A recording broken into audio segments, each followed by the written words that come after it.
Señor presidente, señores académicos, muchas gracias por la invitación. Un honor compartir con ustedes este almuerzo. En un principio pensé en declinar dicha invitación porque sentí que no era un tema de mi especialidad, algo que no había trabajado. Sin embargo, conversando con el presidente Jaime Antúnez, me convenció que la línea en la cual yo había investigado podía, en cierto modo, ayudar a mirar dicho problema de la corrupción desde otro ángulo y quizás aportar en algo a reflexionar sobre esto. Claramente, como les digo, no soy especialista en el tema de la corrupción en sentido estricto y esta presentación se sitúa en cierta medida fuera de mi área habitual de estudio. Aproximarme a este fenómeno, sin embargo, para ello voy a intentar pensarlo desde la línea de la investigación que he desarrollado a lo largo de mi vida profesional, particularmente en torno a la formación del sujeto, el vínculo temprano y la construcción de la identidad. Desde ese lugar me propuse abrir algunas preguntas y trazar ciertas conexiones que permiten reflexionar acerca de cómo se configura el fenómeno de la corrupción, en qué momento se instala y bajo qué condiciones se vuelve parte del funcionamiento social. Se trata, por tanto, de una mirada que va desde lo micro a lo macro, intentando articular distintos niveles de análisis. No pretendo ofrecer respuestas concluyentes, sino más bien compartir una forma de aproximarse a este problema con la expectativa de que pueda aportar y estimular la discusión entre ustedes que han pensado en profundidad los fenómenos que atraviesan nuestra sociedad. Muy sinceramente agradezco la invitación a reflexionar sobre este fenómeno, para lo cual voy a integrar elementos provenientes de la psicología del desarrollo, la psicopatología, la sociología y la historia cultural. A ver, así le puse el tema, la corrupción en Chile y en el mundo, una aproximación, una aproximación desde la formación del sujeto y la estructura social. La pregunta que orienta la exposición, estoy demasiado acostumbrada yo a hablar parada, me cuesta no... Si prefiere... ¿Sí? Soy más... Me quedo rara sentada. No, Apóyate en la silla. ¿Sí? Ya. Primero, como les digo, la pregunta que orienta esta exposición es la siguiente. ¿Cómo se forma el sujeto capaz de respetar las normas? Primero, ¿ya? Y esta pregunta permite desplazar el análisis hacia un nivel más profundo. Entonces, quisiera proponer analizar esto desde diferentes niveles. El desarrollo individual, ¿ya? Las instituciones que nos socializan y el sistema normativo real en que la persona actúa. Entonces, que no se centre únicamente en lo institucional o económico, sino que en la formación del sujeto y en la estructura social que organiza la norma. Esta pregunta, como les digo, yo creo que es clave porque permite desplazar el análisis desde una comprensión puramente institucional o económica de la corrupción hacia una mirada que considere la constitución misma de nosotros, cómo nos constituimos. Entonces, eso es lo que propongo, mirar desde el sujeto, mirando el vínculo, que es la base de la empatía, que se ha estudiado a través del apego, cómo nos vinculamos, la identidad, esto sería parte del sujeto, las instituciones que nos transmiten la norma, ¿ya? A través de la mamá, a través de la familia, a través del colegio y a través de la religión, y las normas mismas, ¿eh? A través de lo social, que pueden ser reales, formales o reales. Formales, lo que yo pienso que está bien, no está mal, el derecho, qué sé yo, las leyes, no robar, no matar, y reales, saltarme la cola, lo que realmente yo hago. Entonces, la corrupción emergería, y eso es lo que les quiero mostrar, cuando estos niveles no logran articularse, ¿ya? El sujeto, las instituciones y las normas. Entonces, sabemos hoy en día que la capacidad de empatía, la regulación emocional y, en último término, de comportamiento moral, no está plenamente dada desde el inicio, sino que se construye en los primeros años de vida. En trabajos previos míos, ¿ya? Que en eso me inspiré un poco para poder abordar este tema. He desarrollado la idea de las ventanas de oportunidad, que de hecho lo conversé una vez con uno de los miembros de esta academia, que es Christian Vanken. He desarrollado esta idea de las ventanas de oportunidad, es decir, periodos críticos del desarrollo en donde ciertas capacidades tienen que ser estimuladas en ese momento para que el comportamiento se dé. Y la primera, por ejemplo, el control de esfínter. El control de esfínter en la guagüita uno no lo puede estimular antes, no puede estimularle al año de vida. ¿Por qué? Porque lo va a provocar una personalidad más obsesiva o una personalidad con eneuresis secundaria. Tiene que ser en esa ventana de oportunidad cuando el cerebro está preparado. ¿Cuándo sería?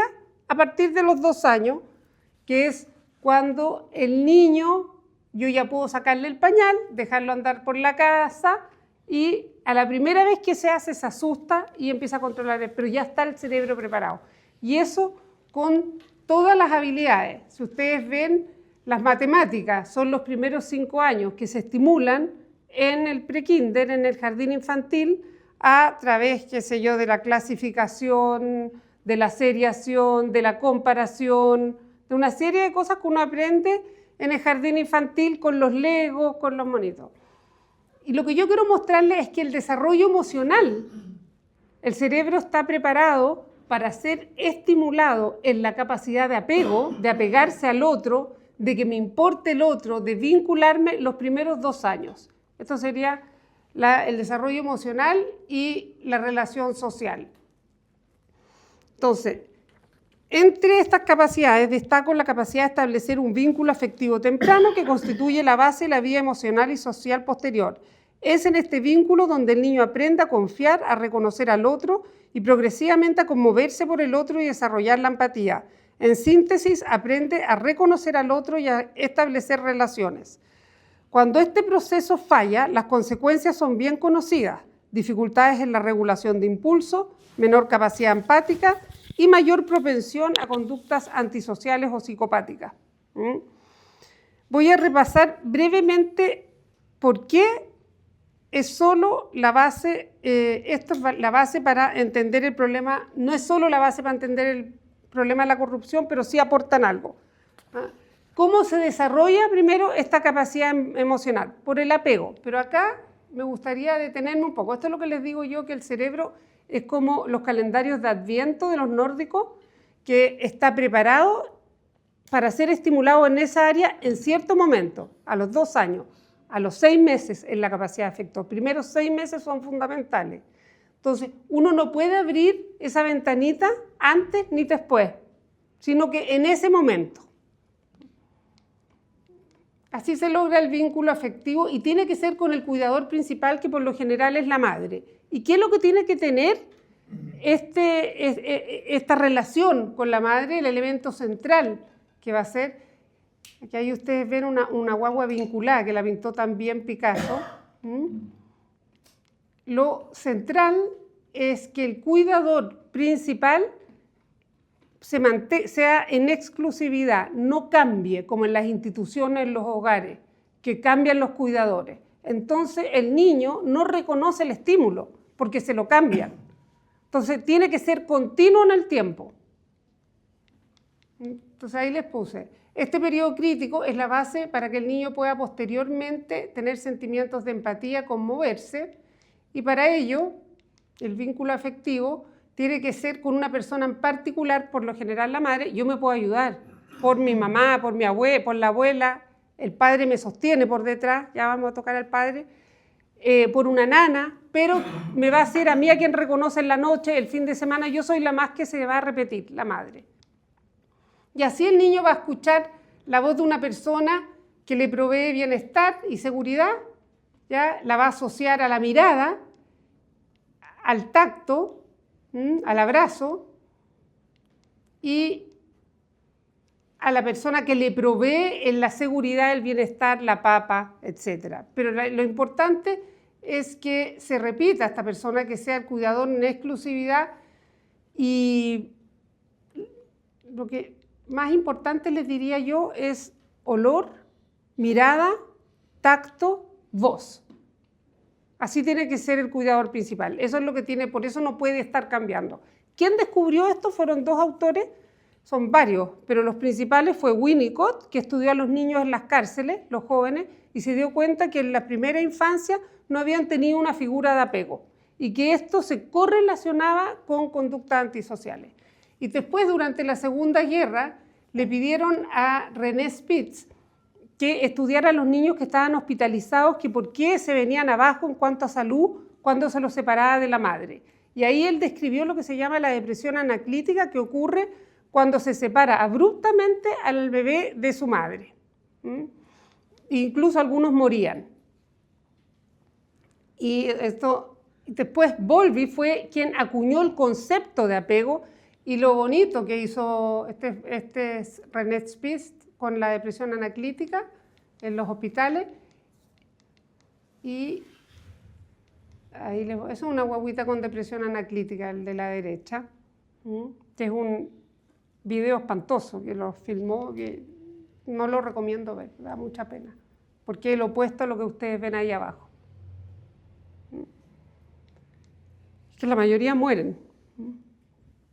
Entonces, Bowlby, con su teoría del apego, que me interesa, se basó en dos autores, Lawrence, con la impronta, con los patitos, que vio que los patitos, cuando uno sacaba un patito de su pata madre, el patito se ponía antisocial, no se juntaba con los demás, no tenía conductas solidarias con los otros patitos, etc.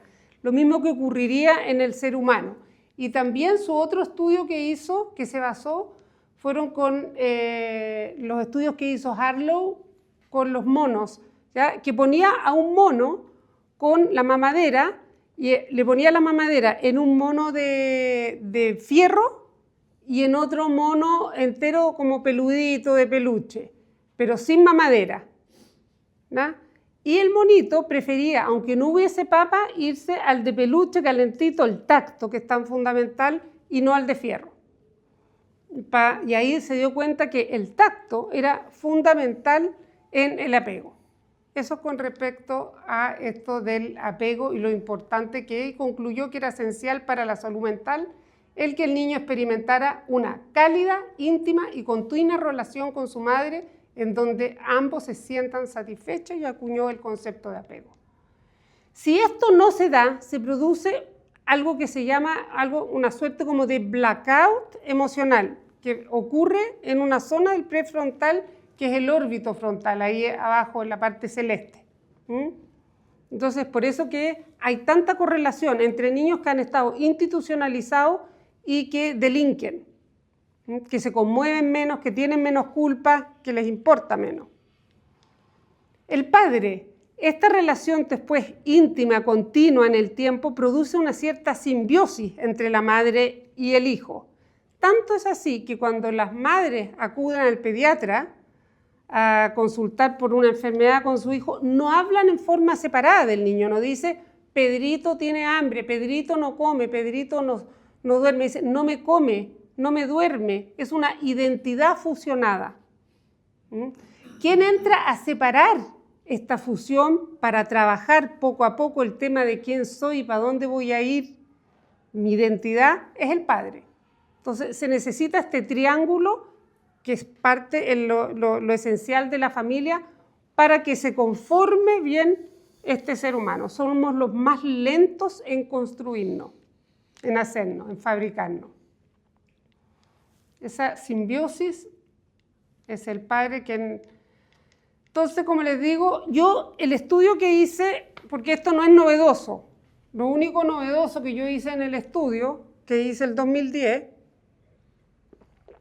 fue captar la correlación con los niños institucionalizados y que el apego tenía que ser en exclusividad, que no podía estar cambiándose, y lo comparé. ¿Por qué? Porque yo estaba haciendo el estudio de doctorado y en el ramo de neurociencia justo me llegó un libro de Daniel Vila, ¿qué se llamaba? Crónicas de un niño lobo, se llamaba. ¿Ya? Y me llama la atención que era de un niño que habían encontrado en la selva valdiviana en los años 50, lo había adoptado una señora de origen chileno-alemán, y se lo había llevado a, este niñito se lo llevó más al norte, ¿dónde era? No me acuerdo dónde, cerca de la playa o Concón, por ahí. Y lo crió junto a sus hijos.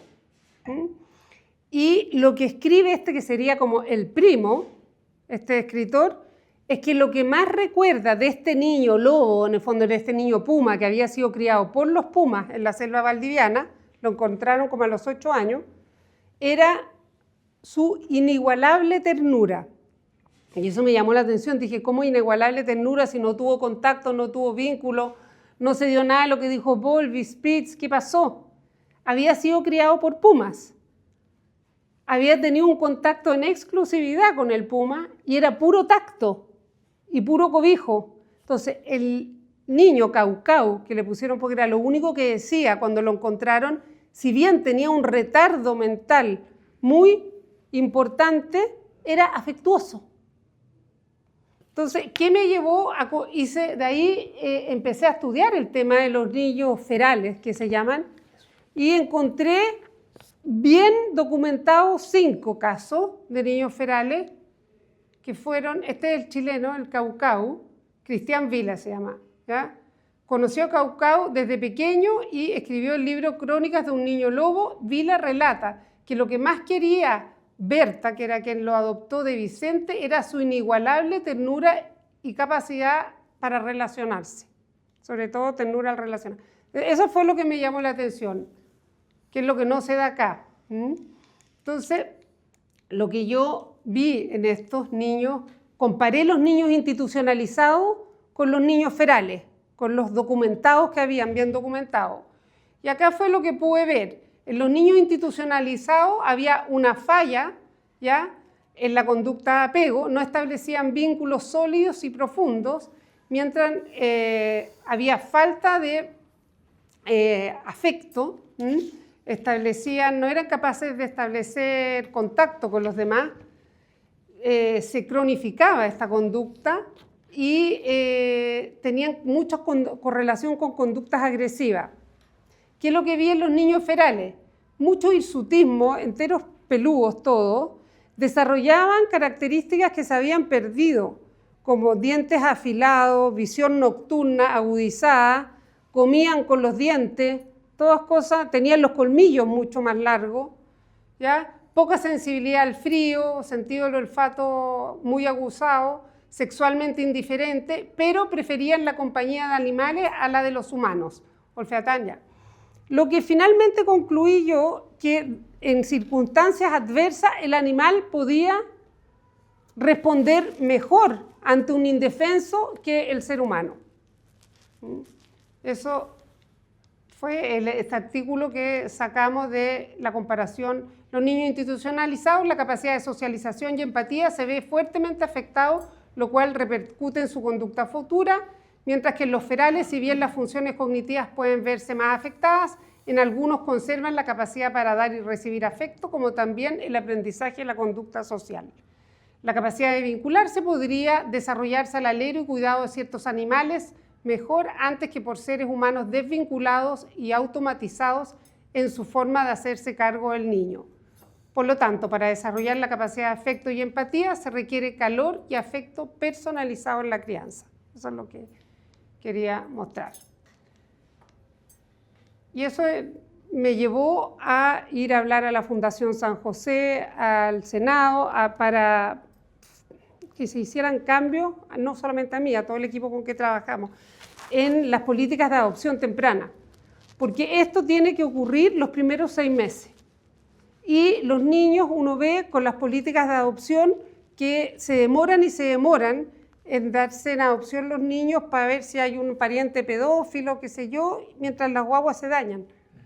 ¿Un niño feral qué es? Un niño criado por fieras. Eso es un niño feral. Entonces, esto no ocurre, si esto no ocurre, esta imagen de Picasso, este abrazo único, exclusivo de esta madre, esa guagua está entregada. Nunca se va a entregar ante un pediatra una guagua así. Es así, lo rechaza. Si eso no ocurre, no se va a dar la capacidad de empatía, de conmoverse por el otro. Sin embargo, si esto ocurre, que un animal se haga cargo de mí, puede producirse esto de este niño caucau de la selva valdiviana, porque hubo apego. Eso es lo que quería decir, la importancia del apego. La moralidad, entonces, tiene una base afectiva. Sin embargo, este primer nivel, el del desarrollo individual, no es suficiente para explicar fenómenos complejos como la corrupción. Es necesario avanzar hacia un segundo nivel, que es la formación de la identidad. Y la identidad es la estructura interna que permite a una persona saber quién es y hacia dónde va. Y cómo se entrega la identidad, cómo se forma. Algo les dije ya, que primero tengo que separarme un poco de esta simbiosis, de esta mamá que me da identidad. Entonces, antiguamente la identidad, bueno, siempre la identidad se recibe de las instituciones que me socializan, religión, escuela, ahí le pongo familia. Antiguamente esa imagen de las mujeres yendo a misa temprano en la religión era fundamental. Todas son, que creo que aquí usted es muy experto en Ricoeur, sí, porque le hizo una vez su tesis, sobre que tenía que ver con la identidad, y Ricoeur nos da muchas luces sobre qué ha pasado en Occidente con el tema de la identidad, al hablarnos de que el núcleo ético mítico occidental, ¿ya?, que está basado en toda la tradición greco-romana judeo-cristiana, es decir, greco, la filosofía, romana, las leyes, judeo-cristiana, la religión, está erosionado, dice Ricoeur. Se ha visto erosionado en el último tiempo. Entonces, todas estas prácticas más tradicionales han cambiado.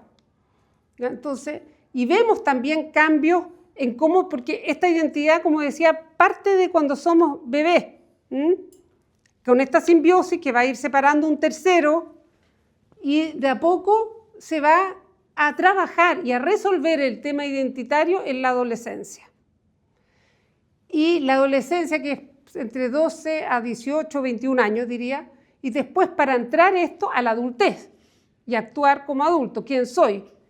Esta adultez, volvemos a cambios nuevos, ha surgido una nueva etapa, ya no termina en los 80 años, ya ahí podemos tener 5 generaciones ya, porque la expectativa de vida, miren lo que pasó, Neandertal acá, hoy en día cómo subió la expectativa de vida. Neandertal y edad media baja, ustedes ven que en la edad media baja la expectativa de vida era más baja aún que en el Neandertal. ¿No? Y en Chile tenemos que en 1900 la expectativa era entre 30 y 35 años, y hoy en día el 26 son más o menos para hombre y mujer en promedio 80, 84 para las mujeres y 79 como algo para los hombres. Eso quiere decir que en poco más de un siglo en Chile hemos pasado de vivir alrededor de 30 años a vivir cerca de 80, y no es solo un cambio cuantitativo, sino que es una transformación radical en la forma en que se estructura la vida humana y que se adquiere la identidad ya. Entonces estas etapas ya cambian, se ven afectadas, como dice, ya por fuerza interna, y hoy en día se hace cada vez más difícil por esta, en parte por, como dice Ricoeur, esta erosión del núcleo ético-mítico, se hace cada vez más difícil resolver la identidad. ¿Y por qué? Porque antes la identidad, y esto lo dicen los sociólogos, Coté y varios otros, la identidad en la época preindustrial se recibía, y se recibía de las instituciones que me socializan. Después, en la época industrial, en la modernidad, hay una personalidad más cofigurativa. Yo respeto mis instituciones que me socializan, pero además tengo más margen para identificarme, que no sean solamente mis padres, mi religión o mi escuela, con los compañeros. ¿Por qué? Porque empieza a aumentar también los bienes, ¿ya? Yo tengo más posibilidades de salir de mi casa y irme a América, qué sé yo. Antes era más difícil, era muy precaria la vida, era muy difícil, ¿ya?, sobrevivir. Más allá de los 30 años, las mujeres entre los partos, las infecciones, todos nos moríamos muy tempranamente. Y por eso que los conceptos también como feminismo, cosas así, no existían. No existían porque las mujeres estábamos a cargo de la conservación de la especie. De 10 hijos que teníamos sobrevivían 2. Entonces, ni una posibilidad. Entonces, había que funcionar en grupo para sobrevivir lo más posible. Entonces, hoy en día no. Llegamos y se hace muy difícil acceder al periodo de la adultez. En parte por esto de las instituciones socializadoras que cambiaron con las guerras mundiales, con los avances de la medicina, con el aumento de la esperanza de vida y con los estilos de crianza, que yo creo que aquí hay un punto fundamental que no se ha tocado mucho. Se pasó de una crianza autoritaria y con un afecto un poco más carenciado con los padres a una crianza laissez-faire, en donde no se guía al niño, no se lo orienta y se lo deja solo, abdicando los padres a su rol fundamental, que es ser padre. Sin quererlo, Esto por una sobreabundancia de pseudoconceptos de la psicología, de la psiquiatría, malentendidos, diría yo. Malentendidos. Entonces, y además se vino a incluir que en el 2007 aparece el teléfono inteligente con las redes sociales, que dificulta más la configuración para el adolescente de la identidad, de saber quién se es. ¿No? Es una etapa muy vulnerable donde hay una poda neuronal importante en el adolescente, se elimina todo lo que no se usó, ya no fui pianista, ya no aprendí 5 idiomas, entonces todas esas redes neuronales para afuera y para hacer el cerebro más eficiente, para que quede funcionando como tiene que funcionar.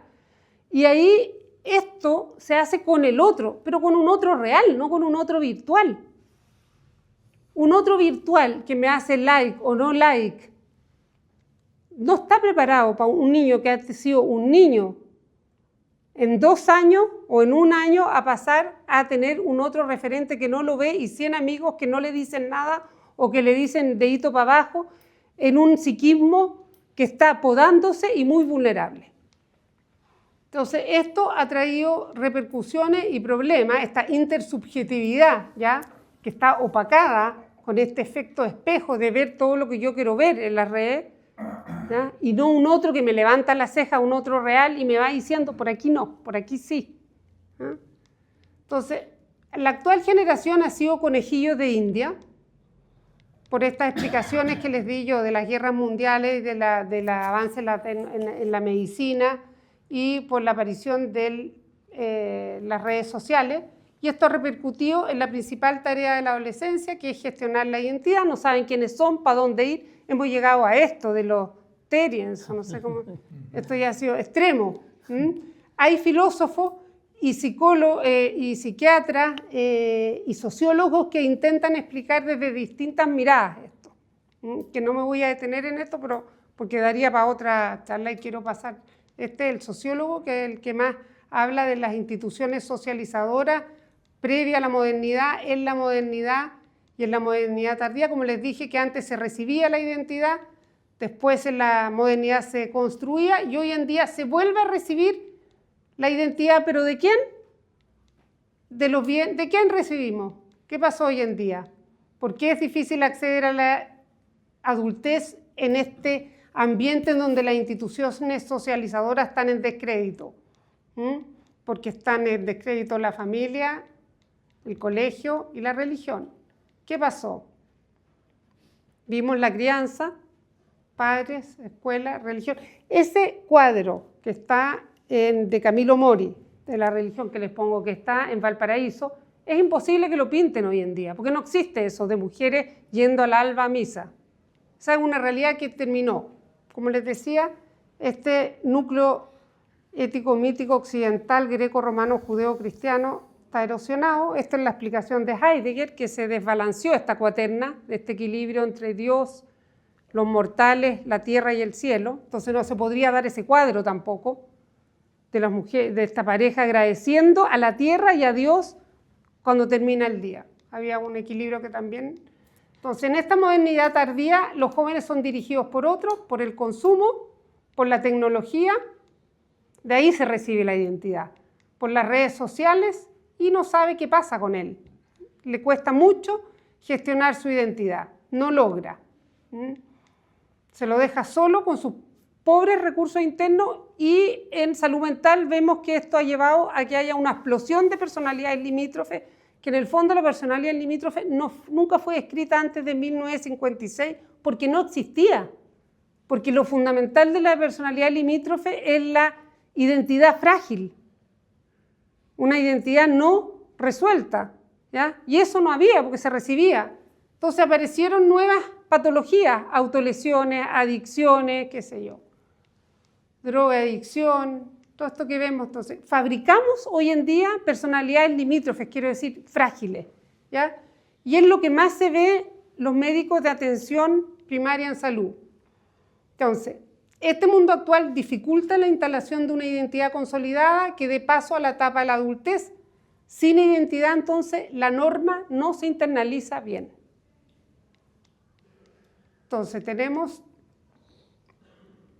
que tampoco esto basta para explicar la corrupción. Y aquí termino con lo último. Incluso considerando estos dos niveles, vínculo temprano e identidad, la explicación de la corrupción sigue siendo insuficiente. Existen sociedades donde los vínculos familiares son sólidos, la empatía interpersonal es alta, la religiosidad es intensa y la identidad, tanto individual como colectiva, se encuentra firmemente constituida y, sin embargo, presentan niveles elevados de corrupción. Tenemos el caso de México, pero sobre todo Sicilia. Hay una identidad consolidada, hay alta religiosidad y hay una corrupción desatada. Entonces, este hecho obliga a introducir un tercer nivel de análisis, que es la estructura institucional y normativa de la sociedad. En toda sociedad coexisten, como les decía al principio, dos tipos de normas, las formales, explícitas, que son la moral declarada, las leyes, lo que se dice, ¿ya? No robar, ser honesto, etc. Y la real o operativa, lo que efectivamente se hace, ¿ah? Lo que pasa. Ejemplo, saltarse la cola, como les decía, hacer pasar coima, evadir. ¿Cuándo pasa esto? La corrupción surge cuando se produce una disociación entre la norma formal y la real, ¿ya? ¿Y por qué pasa esto? ¿Por qué pasa esta disociación?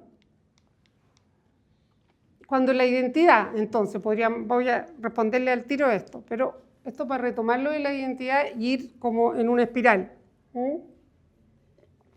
Termino al tiro. Cuando la identidad no se consolida internamente, la conducta tiende a organizarse desde el exterior y en ese escenario las normas no se rigen por convicción, sino por funcionamiento, por lo que se usa. Por eso la moral efectiva no es la que se declara, sino la que se practica. Entonces, ocurre esto, que las instituciones presentan debilidades cuando la burocracia es ineficiente, cuando hay una justicia lenta, cuando hay escasa capacidad de sanción. Entonces la persona se ve obligada a mecanismos informales, favores, contactos, etc. Y así la conducta corrupta deja de ser una desviación y se transforma en una estrategia adaptativa. Se normaliza la transgresión, se transforma en esperable, necesaria, incluso legítima.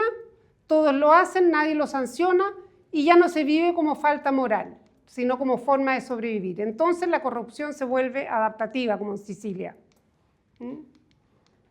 La corrupción no puede entonces ser entendida como una simple falta de moral individual, más bien aparece como resultado de una falla en la articulación de estas tres dimensiones, la formación del sujeto, de las instituciones socializadoras y del sistema normativo real. Entonces, cuando estas dimensiones no se encuentran alineadas, se produce una disociación, ¿ya? Y analicé esto, desarrollo individual, para terminar nomás, ¿cuándo comenzó a fallar esto en Occidente? Esta estructura institucional normativa, algunos pensadores plantean que ocurre cuando se erosiona el núcleo ético que conforma Occidente,